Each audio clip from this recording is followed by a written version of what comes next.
കാലം മാറി. പള്ളികളിലും മഖാമുകളിലും ക്യാബറ ഡാൻസും റിക്കോർഡ് ഡാൻസുമായി.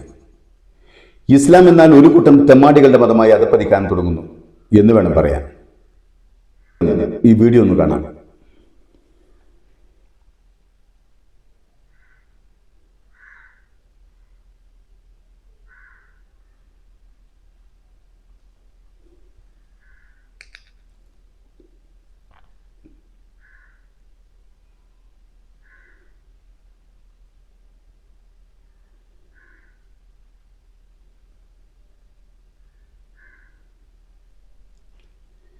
ഇത് ചാവക്കാട് മണത്തല ചന്ദനക്കുടം നേർച്ചയുടെ ഭാഗമായുള്ള വരവാണെന്നാണ് പറയുന്നത്.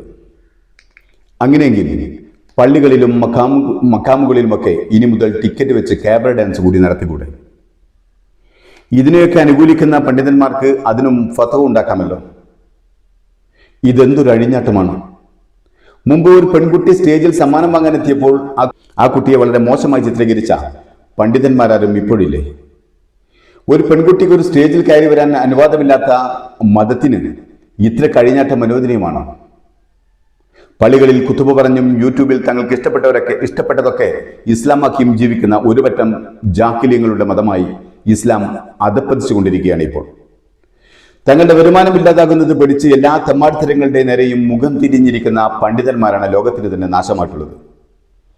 സ്വന്തം ഉമ്മയ്ക്ക് ഒരു പ്രാധാന്യവുമില്ലെന്നും എന്തെങ്കിലും കർമ്മം ചെയ്യുമ്പോൾ അവിടെ മുൻപന്തിയിൽ ഉണ്ടാവേണ്ടത് തങ്ങന്മാരുടെ കുടുംബത്തിൽപ്പെട്ടവരാണെന്നും പഠിപ്പിക്കുന്ന പണ്ഡിതരെന്ന് പറയുന്ന കോമരങ്ങൾ ഇസ്ലാമിനെ ഒരു പൗരോഹിത്യ മതമാക്കാൻ ശ്രമിക്കുകയാണ്. ഇന്നത്തെ പല പണ്ഡിതന്മാരുമാണ് ഇസ്ലാമിനെ സംസ്കാരശൂന്യമായ മതമായി ലോകത്തിൽ ചിത്രീകരിക്കുന്നത്.